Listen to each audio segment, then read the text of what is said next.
টুনি, টুনি, শুনছো? আমাদের বনের জঙ্গল থেকে নাকি শিয়াল এসে ডিম চুরি করে নিয়ে যাচ্ছে। কিছুদিন পর তো তুমিও ডিম দিবে যদি ওই শিয়াল এসে ডিম চুরি করে নিয়ে যায়। তাই বলি, চলো আমরা পাশের বনে চলে যাই, আর সেখানেই বাড়ি বানিয়ে থাকবো। হ্যাঁ টোনা, তুমি একদম ঠিক বলেছো। চলো তাহলে আজকেই চলে যাই। আমার ডিম দেওয়ার সময় হয়ে এসেছে, আর 2-3 দিনের ভেতরেই ডিম দিতে পারি আমি। এরপর টোনা টুনি তাদের প্রয়োজনীয় জিনিসপত্র নিয়ে পাশের বনের উদ্দেশ্যে রওনা দেয়। আর কিছুক্ষণের মধ্যেই তারা পাশের বনে পৌঁছে যায়।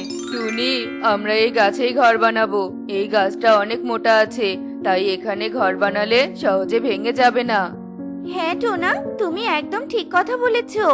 এরপর টোনা টুনি বাড়ি বানানোর কাজ শুরু করে দেয়। আর এক পর্যায়ে তারা মজবুত একটি ঘর বানিয়ে ফেলে।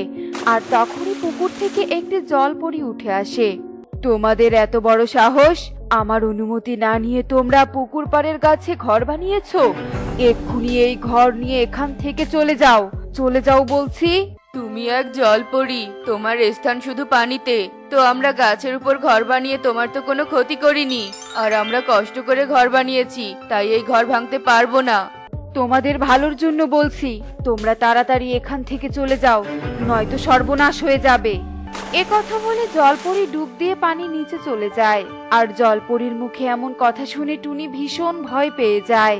চলো টোনা, এখান থেকে চলে যাই, নয়তো সর্বনাশ হয়ে যাবে। আরে, তুমি কি জলপরীর মিথ্যে কথা সত্যি সত্যি বিশ্বাস করে নিলে? জলপরী তো আমাদের এখানে থাকতে দিবে না, তাই ভয় দেখিয়েছে। চলো তো চলো, এবার ঘরে গিয়ে বিশ্রাম করি। এরপর টুনি টোনা ঘরের ভেতরে চলে যায়। আর এভাবেই 2 দিন কেটে যায়। এদিক টুনি 2টো ডিমও দিয়ে দেয়। টোনা দেখেছো, আমি 2টো ডিম দিয়েছি। আমাদের ঘর আলো করে 2টো সন্তান আসবে, সারা দিন চিৎকার চেঁচামেচি করে ঘর মাথায় তুলে রাখবে। এসব ভেবে আমার খুব আনন্দ লাগছে গো। হ্যাঁ টুনি, আমারও অনেক খুশি লাগছে।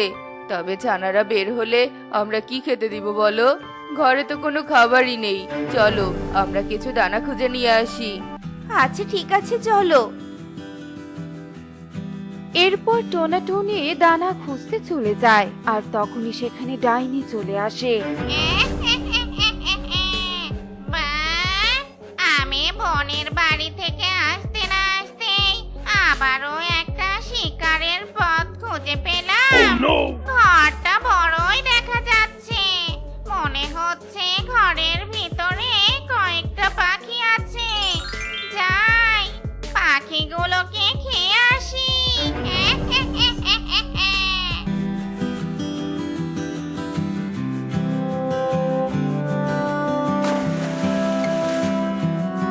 এ কি, ডাইনি তো ওই পাখিদের ঘরের দিকে যাচ্ছে। একবার ওদের ধরতে পারলে আর ছেড়ে দেবে না। আমাকে যেভাবেই হোক ওই পাখিদের জীবন বাঁচাতে হবে। একে এখানে তো দেখছি শুধু ডিম, তার মানে বড় পাখিরা বাইরে চলে গেছে। এখন খুব খিদা পেয়েছে, তাই একটা ডিম খেয়ে নেই। আর ওই ডিম থেকে ছানা বের হলে তবেই ছানাকে খাবো। এসব বলে ডাইনি যখনই ডিম হাতে নিয়ে খেতে যাবে, ঠিক তখনই জলপরি জাদু করে ঘরটি খুব জোরে নাড়াতে থাকে। কি ব্যাপার, এই ঘরটা এত জোরে জোরে নড়ছে কেন? বাইরে গিয়ে দেখি তো। এই জলপরি, তোর এত বড় সাহস! তুই আমার কাজে বাধা দিতে এসেছিস, আজ তোকে শেষ করেই দিব। আমাকে এবারের মতো ক্ষমা করে দাও ডাইনি। ডাইনি দিদি, আমি আর কখনো তোমার কাজে বাধা দিতে আসবো না। আচ্ছা ঠিক আছে, দ্বিতীয়বারের মতো ছেড়ে দিলাম, কিন্তু তৃতীয়বার আর ছেড়ে দিব না।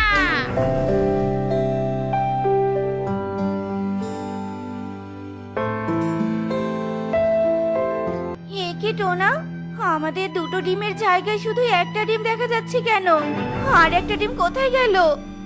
আমার মনে হয় আমরা বাড়ি থেকে যাওয়ার পর ওই শয়তান জলপরী আমাদের একটা ডিম নিয়ে চলে গেছে।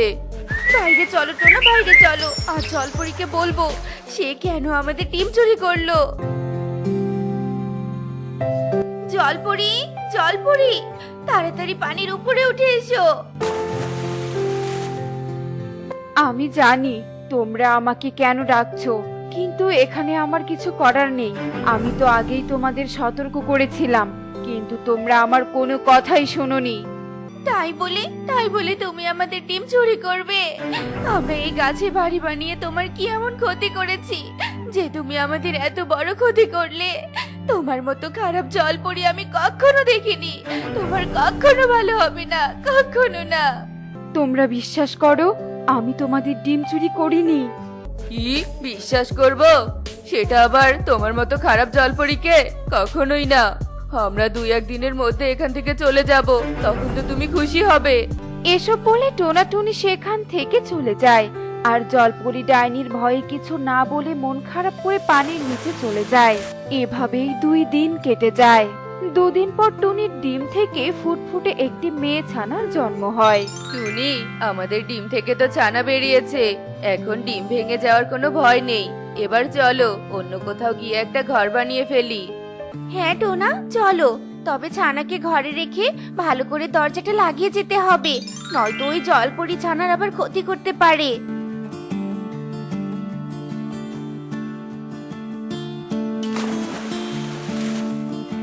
ওই তো, ওই পাখিরা তো চলে গেল। যদি ডাইনি একবার এখানে আসে তাহলে দরজা ভেঙেই ঘরে ঢুকবে আর ছোট্ট ছানাটিকে খেয়ে ফেলবে। তাই আমি এক্ষুনি ছানাটিকে লুকিয়ে রাখি, তাহলে ওই ডাইনি আমার কোনো ক্ষতি করতে পারবে না আর ওই ছানাটিরও কোনো ক্ষতি করতে পারবে না। এরপর জলপরি জাদু শক্তি দিয়ে টোনাটুনির ছানাকে সেখানে থাকা একটি কাঁঠাল গাছের কাঁঠালের মধ্যে রেখে দেয়, আর সে আবারও পানির নিচে চলে যায়।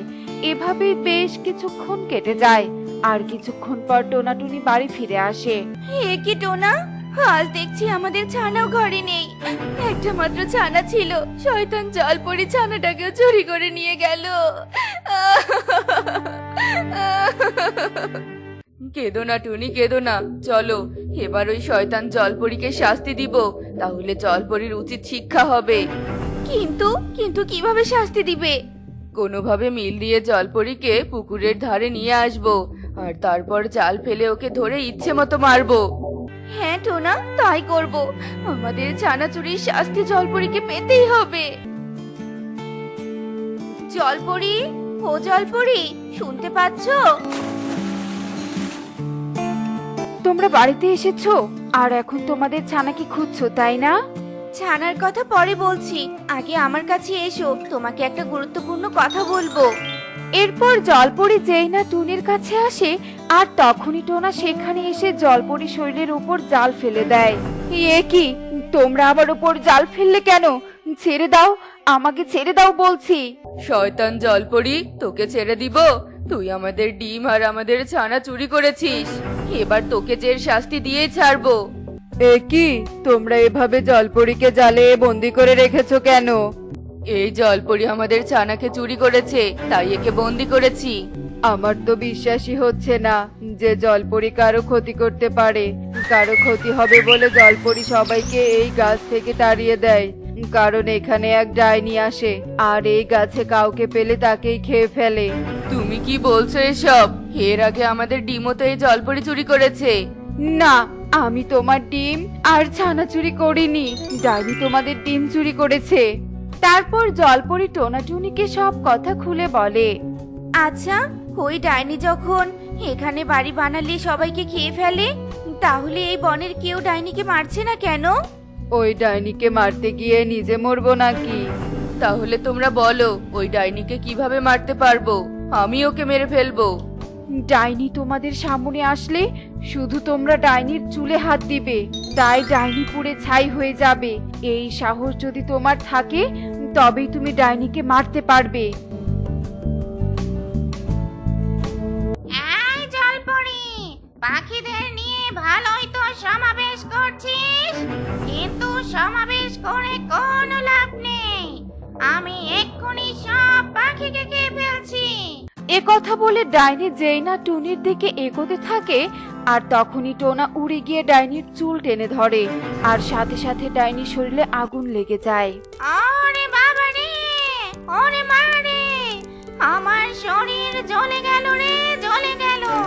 শয়তান পাখিদের শিখিয়ে দিয়েছিস আমাকে কিভাবে মারতে হবে, তাই না? তাই তোকে আমি ছাড়বো না। তুই বাঁচতে পারলেই না কিছু করতে পারবি? জলপরি, ক্ষমা করে দাও আমাদের। আসলে আমরা কিছু না জেনে তোমার সাথে খারাপ ব্যবহার করেছি। ঠিক আছে, আমি তোমাদের ক্ষমা করে দিলাম। এখন থেকে তোমরা এই গাছেই থাকতে পারো, আর কোনো ভয় নেই। এরপর জলপরি কাঁঠাল থেকে টোনাটুনির ছানাকে বের করে দেয়, আর তখন থেকেই টোনাটুনি জলপরির বন্ধু হয়ে সেখানেই থাকতে শুরু করে।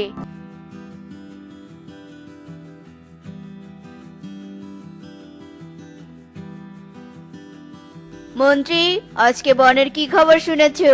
আমার প্রজারা ঠিক আছে তো? ক্ষমা করবেন রাজামশাই, আমি আজকে বনে বের হতে পারিনি। তবে আপনি যদি অনুমতি দেন তাহলে আমি এক্ষুনি বনের উদ্দেশ্যে বের হব। তোমার একার যাওয়ার দরকার নেই, আমিও যাচ্ছি তোমার সাথে। রাজা মন্ত্রী যেই বনের দিকে রওনা দিতে ধরে, ঠিক তখনই ওখানে তোতা আসে আর কাঁদতে থাকে। তোতাকে কাঁদতে দেখে রাজা অস্থির হয়ে যায় আর বলতে থাকে, কি ব্যাপার তোতা, তোমার কি হয়েছে? তুমি কাঁদছো কেন? বলো আমাকে। রাজামশাই, আমার অনেক বড় সর্বনাশ হয়ে গেছে। আপনি তো জানেন আমার স্ত্রী টিয়ে গত কয়েক মাস যাবত এক দুরারোগ্যে আক্রান্ত হয়েছে, বিছানায় পড়ে আছে। কোনো চিকিৎসা আমার স্ত্রীকে ভালো করতে পারছে না। কিন্তু আজ শহর থেকে এক কবিরাজ এসেছিল।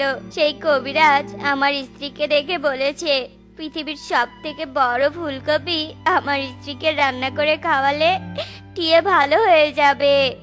সবই তো বুঝলাম, কিন্তু অত বড় ফুলকপি কোথায় পাবো? আদৌ কি অত বড় ফুলকপি পৃথিবীতে আছে? হ্যাঁ মহারাজ, আছে। পাশের বনেই এক কৃষকের কাছে আছে। তাহলে যাও, বড় ফুলকপি কিনে এনে নিজের স্ত্রীকে সুস্থ করে তোলো। কিন্তু মহারাজ, আমার কাছে যে কোনো টাকা নেই। দয়া করে আপনি আমাকে টাকা দিয়ে সাহায্য করুন। আপনি যদি সাহায্য না করেন তাহলে আমার স্ত্রী আর ভালো হতে পারবে না। আরে শান্ত হও, আমি আছি তো। আমি তোমাকে অবশ্যই টাকা দিয়ে সাহায্য করব। আমি আমার রাজ্যের প্রত্যেক প্রজাকে সুখে দেখতে চাই। মন্ত্রী, 100 স্বর্ণমুদ্রা এনে তোতার হাতে দাও। রাজার কথা মতো কবুতর 100 স্বর্ণমুদ্রার একটা থলে এনে তোতার হাতে দেয়। তোতা বেশ খুশি হয়ে বলতে থাকে, ধন্যবাদ রাজামশাই, অনেক অনেক ধন্যবাদ। হয়েছে হয়েছে, আর প্রশংসা করতে হবে না। যাও, তাড়াতাড়ি বড় ফুলকপি নিয়ে এসো। তোতা স্বর্ণমুদ্রা নিয়ে খুশি মনে উড়ে পাশের বন থেকে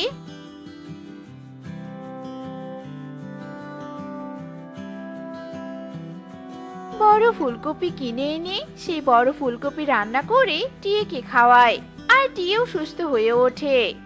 এই যোগু, এই অনেক বেলা হয়েছে, উঠবে কিনা সেটা বলো তো। ঘরে একটুও খাবার নেই। আজকে যদি তুমি কাজ করতে না চাও তাহলে না খেয়ে দিন কাটাতে হবে। এই যোগু, তাড়াতাড়ি ওঠো বলছি, কাজে বেরিয়ে পড়ো তাড়াতাড়ি। আরে গিন্নি, এত চেঁচামেচি করো না তো, তুমি সময় হলে খাবার পেয়ে যাবে। আচ্ছা, তাহলে কি তুমি ঘুম থেকে জাদু করে খাবার নিয়ে আসবে নাকি শুনি? আরে আমাদের রাজা থাকতে কাউকে কষ্ট করে কাজ করতে হয় নাকি? তুমি একদম চিন্তা করো না, আমি কাজ না করে রাজার কাছ থেকে খাবার নিয়ে আসব।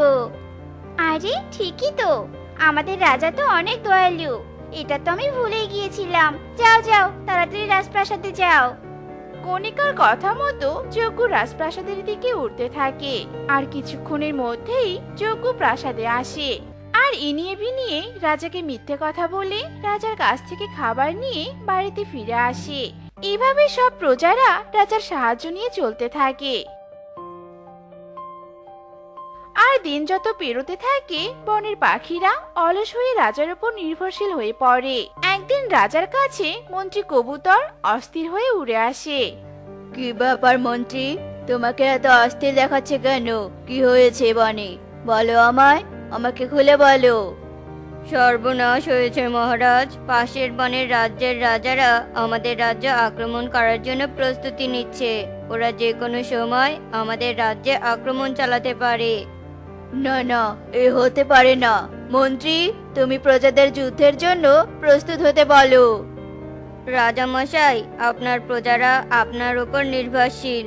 একবার ভেবে দেখুন, যারা পরিশ্রম করে নিজেদের খাবারটাই জোগাড় করতে পারে না, তারা আবার কি করে যুদ্ধ করবে? এই বনের প্রজারা নিজেদের সমস্যার সমাধান করতেই পারে না, তাহলে শত্রুর মোকাবেলা করবে কি করে? ঠিক বলেছ।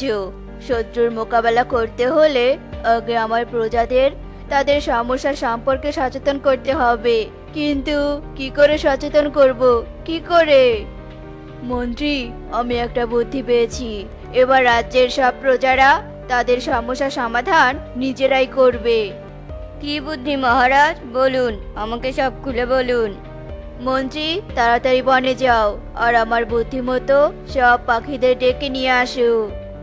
মন্ত্রী কবুতর রাজার কথা মতো বনের সব পাখিদের ডেকে রাজপ্রাসাদে নিয়ে আসে। রাজামশাই, কিছু হয়েছে? আপনি এভাবে তাড়াহুড়ো করে আমাদের প্রাসাদে ডাকলেন কেন? রাজ্যে তো কোনো সমস্যা হয়নি। তাহলে? রাজ্যে সমস্যা হয়নি, কিন্তু অনেক বড় সমস্যা আসতে চলেছে। কি সমস্যা মহারাজ? বলুন আপনি। আমাদের বনে অনেক বড় তুফান আসতে চলেছে। সেই তুফানে বনের গাছপালা, ঘরবাড়ি, এমনকি রাজপ্রাসাদও ভেঙে যেতে পারে। সেই তুফানে আমরা কেউই টিকে থাকতে পারবো না।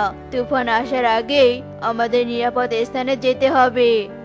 কিন্তু মহারাজ, এই বনে তো নিরাপদ স্থান নেই। তাহলে আমরা কোথায় যাব? আছে একটা নিরাপদ জায়গা, আর সেটা হলো এই বনের নীল পাহাড়ের গুহা। তুফান সবকিছু তছনছ করতে পারলেও পাহাড়ের কিছুই করতে পারবে না। তাই আমরা পাহাড়েই আশ্রয় নিব।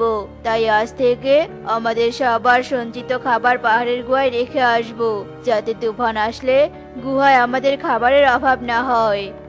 ঠিক আছে মহারাজ, আমরা আজ থেকেই গুহায় খাবার রাখা শুরু করব। এই চলো চলো, বাড়িতে গিয়ে কাজে লেগে পড়ি। এরপর সব পাখিরা রাজপ্রাসাদ থেকে তাদের বাড়িতে চলে আসে আর রাজার কথা মতো জমানো খাবার নিয়ে গুহার দিকে ছুটতে থাকে। টিয়ে, কি হলো? দেরি করছো কেন? খাবারের ব্যাগটা নিয়ে এসো তাড়াতাড়ি, গুহায় যেতে হবে তো। এমনিতেই আমার ভয় করছে, কখন না কখন যেন তুফান চলে আসে। এই নাও, আর শোনো, তাড়াহুড়ো করতে গিয়ে নিজের কোনো ক্ষতি করে বসো না। তোতা ব্যাগ পিঠে নিয়ে পাহাড়ের গুহায় আসে আর খাবার রেখে চলে যায়। এভাবেই 2 দিন কেটে যায়।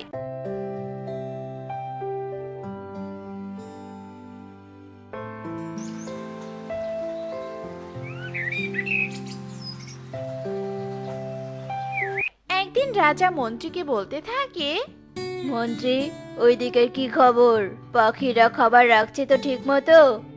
হ্যাঁ মহারাজ, ঠিক মতো খাবার রাখছে, তবে কয়েকজন আছে এখনো তাদের খাবার জমা রাখিনি। এটাই তো আসল সময় মন্ত্রী। আজ রাতেই প্রধান কাজটা সেরে ফেলবো।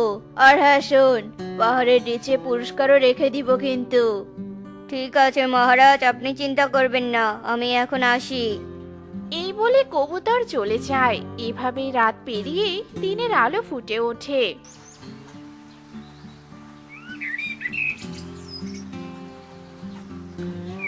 যজ্ঞ কণিকা সহ আরো কয়েকটা পাখি তাদের খাবার নিয়ে পাহাড়ের সামনে এসে অবাক হয়ে যায়, কারণ গুহার মুখে অনেক বড় একটা পাথর ছিল। আরে আরে, এভাবে গুহার মুখে পাথর দিয়ে কে রেখেছে? এবার আমরা কি করে গুহার ভিতরে প্রবেশ করব? আর খাবার এবার রাখবো কি করে?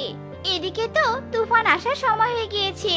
গুহায় প্রবেশ করতে না পারলে তো আমরা তুফানের কারণে মরে যাব। তুমি তো ঠিকই বলেছো। কোন বেয়াদব এত বড় অন্যায় কাজ করেছে? এই পাথর তো আমাদের দ্বারা সরানো সম্ভব নয়। এবার কি হবে? কি আর হবে, এবার রাজাকে গিয়ে সব খুলে বলতে হবে। তার প্রহরীকে দিয়ে এই পাথর সরাতে হবে। এই চলো সবাই, রাজদরবারে চলো। ঠিক তখনই ওখানে টোনা আসে। টোনার মাথায় অনেক বড় একটা খাবারের ঝুড়ি ছিল। টোনা খাবারের ঝুড়িটা মাথা থেকে নিচে রাখে আর বলতে থাকে, তোমরা নিজেরা পাথরটা না সরিয়ে রাজার প্রহরীর কাছে যাচ্ছ কেন? রাজার প্রহরীরাও পাখি, আমরাও পাখি। প্রহরীরা যে খাবার খায় আমরাও সেই খাবার খাই। তাহলে এই পাথর ওরা যদি সরাতে পারে, আমরা কেন পারবো না? এই পাথর আমাদের সমস্যা, তাই আমরা এই পাথর সরাবো। চলো সবাই হাতে হাতে কাজ শুরু করি। এসে গিয়েছে আমাদের শক্তিশালী পাখি। তোর যখন এত আত্মবিশ্বাস, তুই একাই সরা এই পাথর, দেখি কেমন পারিস। চাল নেই কুত্তা, নাম তার বাঘা, যত সব। যজ্ঞর এসব কথা শুনে টোনা অপমানিত বোধ করে, তাই আর কিছু না বলেই একাই পাথরটা ধাক্কাতে শুরু করে। টোনার এমন কাজ দেখে কিছুটা দূরে দাঁড়িয়ে থাকা পাখিরা হাসতে থাকে। পাখিদের হাসির শব্দ শুনে টোনা আরো জোরে জোরে পাথরটিকে ধাক্কাতে থাকে। এক পর্যায়ে পাথরটা ধাক্কাতে ধাক্কাতে পাথরটা গুহার মুখ থেকে সরে গিয়ে রাস্তা বেরিয়ে আসে। হে সৃষ্টিকর্তা, তোমাকে অনেক ধন্যবাদ আমাকে শক্তি দেওয়ার জন্য। যতদিন বেঁচে আছি ততদিন আমাকে এমন শক্তি দিয়ে যাও যাতে আমি সব সমস্যার সমাধান করতে পারি। আরে এটা আবার কি? এটা তো একটা ব্যাগ, দেখি তো এতে কি আছে। আরে এগুলো তো স্বর্ণ মুদ্রা, এগুলো এখানে আসলো কি করে? এগুলো হয়তো কোনো পাখি এখানে রাখতে এসে পাথরের নিচে পড়ে গেছে। থাক, ব্যাগটা এখানেই থাক, যার ব্যাগ সে এসে নিবে। যাই, আমি খাবারের ঝুড়িটা গুহার ভিতরে নিয়ে আসি। টোনা হাতের ব্যাগটা রেখে যেই ঝুড়ির দিকে আসতে ধরে, ঠিক তখনই ওখানে রাজা আসে। দাঁড়াও টোনা, এই থলেটা তোমার, এতে 100টি স্বর্ণ মুদ্রা আছে। ওই থলেটা তুমি নিয়ে যাও। রাজামশাই, এই থলেটা আমার কি করে হয়? আমি তো কোনো মহৎ কাজ করিনি যে উপহার পাচ্ছি। তাছাড়া ওই থলেটা অন্য পাখিরা তো হতে পারে। না, ওই থলেটা অন্য পাখির নয়। আসলে জীবনে কোনো সমস্যা বা আমাদের বনে কোনো সমস্যা আসলে কি করে তোমরা এর মোকাবেলা করবে সেটা জানার জন্যই আমি মন্ত্রীকে বলে এই পাথরটা এখানে রেখেছি, আর এই স্বর্ণ মুদ্রার থলেটাও এখানে রাখতে বলেছি। মানে কি বলছেন কি এসব মহারাজ? আমরা তো কিছুই বুঝতে পারছি না। আমি তোমাদের বুঝিয়ে বলছি।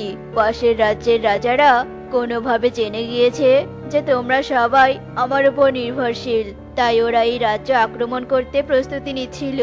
তোমরা যাতে নিজেদের সমস্যা সম্পর্কে সচেতন হতে পারো, নিজেদের সমস্যা মোকাবেলা নিজেরাই করতে পারো, তাই আমি একটা বুদ্ধি বের করি আর তোমাদের তুফানের কথা বলি। তোমরা তুফানের কথা শুনে খাবার গুহার ভিতরে রাখো, আর সেই সুযোগটাকে কাজে লাগিয়ে গুহার মুখে পাথর দিয়ে দেই, যাতে তোমরা পাথরটাকে সমস্যা ভেবে সরিয়ে দাও। কিন্তু না, তোমরা সরালে না, বরং আমার ওপরই নির্ভর করছিলে। কিন্তু এই টোনা এই পাথরটাকে নিজের সমস্যা ভেবে একাই সরিয়ে দিল। একজন রাজা হিসেবে আমি ব্যর্থ হলাম তোমাদের বোঝাতে। রাজা এসব কথা বলে মাথা নিচু করে যেতে থাকে।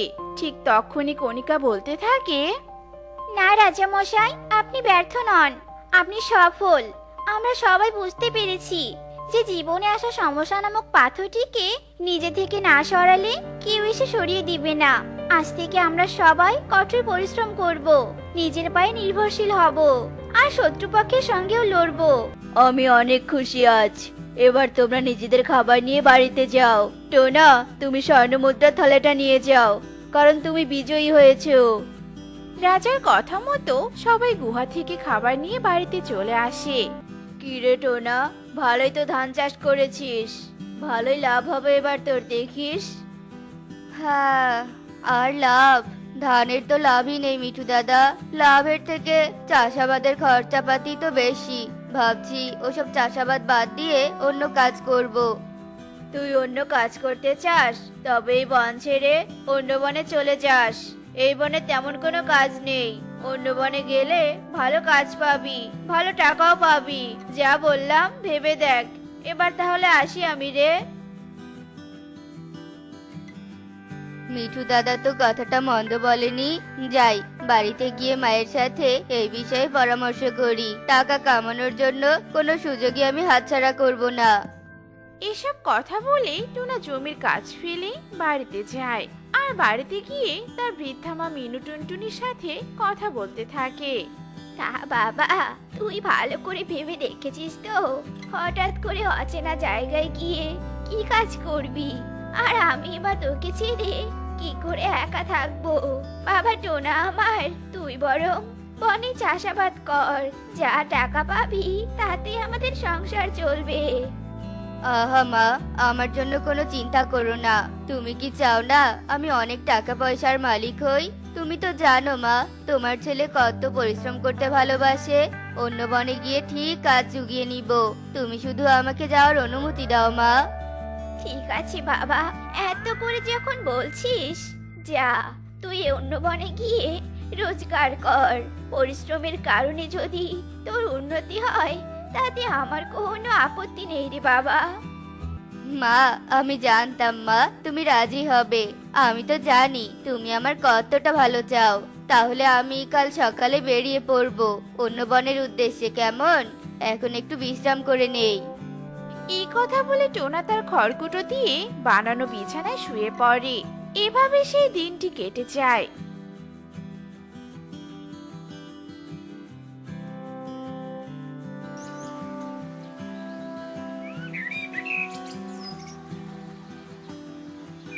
পরের দিন সকালবেলা টোনা অন্য কাজের উদ্দেশ্যে অন্য বনে বেরিয়ে পড়ে। অনেকক্ষণ হলো নিজের বন ছেড়ে অন্য বনে ঢুকে পড়েছি। কার কাছে গিয়ে যে কাজ চাইবো বুঝতেই তো পারছি না।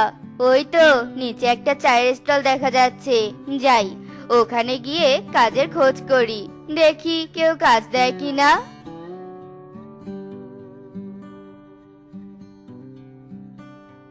কে ভাই, চা খাবে নাকি? মালাই মেরে এক কাপ চা দেই, নাকি লাল চা খাবে? তাও যদি না খাও তবে মশলা চা, আদা চা সব পাবে। বলো কি চা খেতে চাও? না না ভাই, আমি তোমার দোকানে চা খেতে আসিনি। আমি এক ভিনদেশী, অন্য বন থেকে এসেছি। আমাকে তোমার স্টলে কোনো কাজ দিতে পারবে? আমি কাজ খুঁজছি। কাজ খুঁজছো? না না, কোনো ভিনদেশীর আমার দোকানে কাজ নেই। যদি তুমি আমার দোকান থেকে টাকা পয়সা নিয়ে পালাও তবে তো আমার সর্বনাশ হয়ে যাবে। যাও যাও, অন্য কোনো কাজে চলে যাও। কবুতরের এমন কথা শুনে টুনা হতাশ হয়ে যায় আর সেখান থেকে উড়ে অন্য জায়গায় চলে যায়। এভাবেই টোনা যখন আরো বেশিক্ষণ ধরে আকাশে উড়ছিল, ঠিক সেই সময় নিচে কারো করুণ আর্তনাদ শুনতে পায়। টোনা তখন সেই চিৎকার অনুসরণ করে নিচে নামতে থাকে। বাঁচাও, বাঁচাও, আশেপাশে কেউ আছো? আমাদের বাঁচাও, আমরা বড্ড বিপদে পড়েছি, বাঁচাও। দয়া করো, কেউ আমাদের সাহায্য করো, বাঁচাও আমাদের, বাঁচাও। আরে আরে, কে তোমরা? এই ঘন জঙ্গলে এমন চিৎকার করছো কেন? আর এই কলার উপরে এভাবে দাঁড়িয়ে আছো কেন? আমরা তো নিজের ইচ্ছেতেই এই কলার উপর দাঁড়াইনি। আমরা দুই বোন ওইখানে ঘুরতে এসেছিলাম, তখন এখানে কলাটা পড়ে থাকতে দেখতে পাই। এত বড় পাকা কলা দেখে লোভ সামলাতে না পেরে যেই না খেতে এসেছি, অমনি পাকা কলায় আমাদের পা গেঁথে গিয়েছে। আমরা আর উঠতে পারছি না, আমাদের বের করো, আমাদের টেনে বের করো। ঠিক আছে ঠিক আছে, তোমরা কোনো চিন্তা করো না, এক্ষুনি আমি তোমাদের টেনে বের করছি। এসব কথা বলে টুনি আর মুন্নিকে টেনে কলা থেকে বের করে। টুনি আর মুন্নি কলা থেকে বের হতে পেরে ভীষণ খুশি হয়। কে তুমি অচেনা যুবক, এভাবে হঠাৎ করে এসে আমাদের প্রাণ বাঁচালে? আমি টোনা, অন্য বন থেকে এসেছি এই বনে কাজ খুঁজতে। তুমি কাজ খুঁজছো? তবে চলো আমাদের বাবার কাছে। আমাদের বাবা এই বনের রাজা, তিনি নিশ্চয়ই তোমাকে কাজ দিবে। তোমার আর কষ্ট করে কাজ খুঁজতে হবে না। সত্যি আমি কাজ পাবো? আমার সত্যি একটা কাজের দরকার। ঠিক আছে, চলো তবে আমাদের সাথে। বাবা, এমন সাহসী ছেলেকেই তো খুঁজছি। বাবা, তোমাকে আমি কাজ দিব না, এর থেকেও বড় কিছু দিব। আমি আমার মেয়েদের দায়িত্ব তোমাকে দিতে চাই। কি রে মা, তোরা এই ছেলেকে বিয়ে করতে রাজি তো? হ্যাঁ বাবা, টোনাকে বিয়ে করতে আমাদের কোনো অসুবিধা নেই। যে ছেলে বিপদের সময় এভাবে আমাদের বাঁচিয়েছে, এত সাহস দেখিয়েছে, নিশ্চয়ই জীবনের যে কোনো কঠিন মুহূর্তে সে আমাদের পাশে থাকবে। এমন ছেলেই তো জীবনসঙ্গী হিসেবে চাই। বাবা, খুঁজতে এসেছিলাম কাজ, পেয়ে গেলাম রাজকুমারী।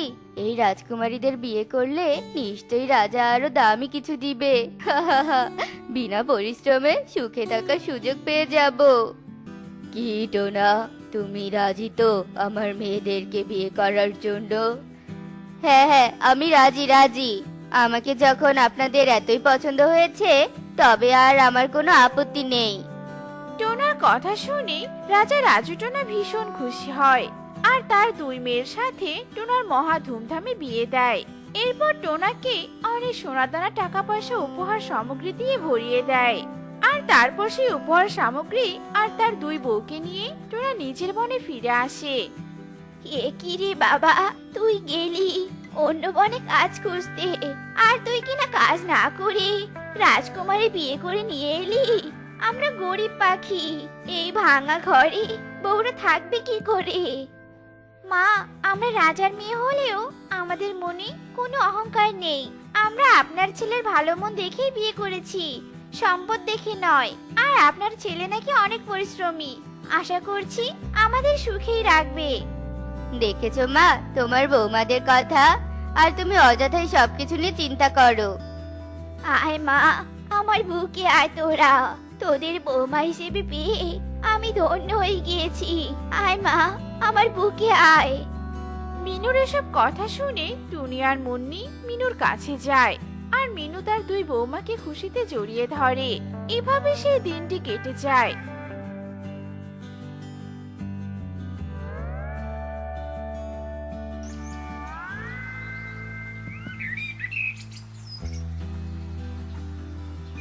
পরের দিন সকালবেলা, কি রে টোনা, তুই আজ এখনো বিছানা ছেড়ে উঠিসনি? কাজে যাবি না? অনেক তো বেলা হয়ে গিয়েছে রে বাবা। কাজ? কিসের কাজ মা? আমি হলাম এখন রাজার জামাই, আমাকে কি এখন মাঠে ঘাটে কাজ করা মানায়? আমি এখন শুয়ে বসে খাবো, কোনো কাজ করব না। এসব কি বলছিস তুই? তুই কাজ না করলে সংসার কি করে চলবে? আমরা খাবোই বা কি? মা তুমিও না পাগল, শ্বশুর বাড়ি থেকে কত টাকা পয়সা এনেছি না, ওসব দিয়ে সংসার চালাও। যাও তো যাও, আমাকে বিরক্ত করো না তো, আমি আরো ঘুমাবো। টোনা, তুই তো এমন ছিলি না বাবা। শ্বশুর রাজা বলে তুই কাজ করবি না? অন্যের সম্পদের উপর লোভ একদম ভালো নয় রে বাবা। বলছি না মা, আমাকে ঘুমাতে দাও, একদম বিরক্ত করবে না। যাও এখান থেকে, চলে যাও। টোনার এমন কথা শুনে মিনু টুনটুনি মন খারাপ করে ঘর থেকে চলে যায়। এভাবে টোনা কাজ না করে আস্তে আস্তে অলস হয়ে ওঠে। এরপর ইগল দাদা, তোমার হোটেলে যত দামি দামি খাবার আছে সব নিয়ে এসো, আমি খাবো, সব খাবো আজ আমি, সব। কিরে টোনা, এত যে দামি খাবার চাইছিস, তোর খাবারের দাম দেওয়ার সামর্থ্য আছে তো? টাকা না দিলে তোকে দিয়ে আমি হোটেলের থালাবাটি পরিষ্কার করাবো। ঈগলের এমন কথা শুনে টোনা ভীষণ রেগে যায় আর তার ব্যাগ থেকে বেশ কিছু টাকা বের করে টেবিলে রাখে। এরপর ঈগলকে বলে, আমার কাছে টাকা নেই, তুই জানিস আমি কে? আমি হলাম রাজার জামাই। দেখ আমার কাছে কত টাকা। আমার শ্বশুরকে বললে এক্ষুনি তোর এই সামান্য ভাতের হোটেল সহ আমাকে কিনে দিবে। যা, যত ভালো দামি দামি খাবার আছে আমার সামনে নিয়ে আয়। বাবা, রাজার জামাই হয়ে দেখছি তোর বেশ টাকার গরম হয়েছে। ঠিক আছে, আমি খাবার আনছি।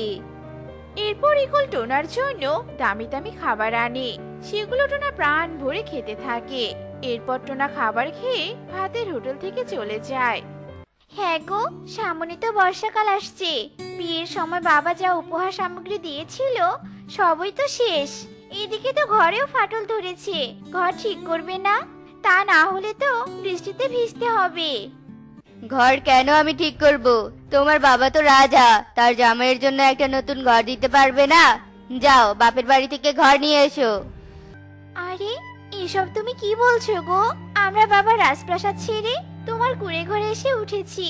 তুমি কাজ করে আমাদের খাওয়াবে। আমার বাবার টাকার উপর লোভ কেন?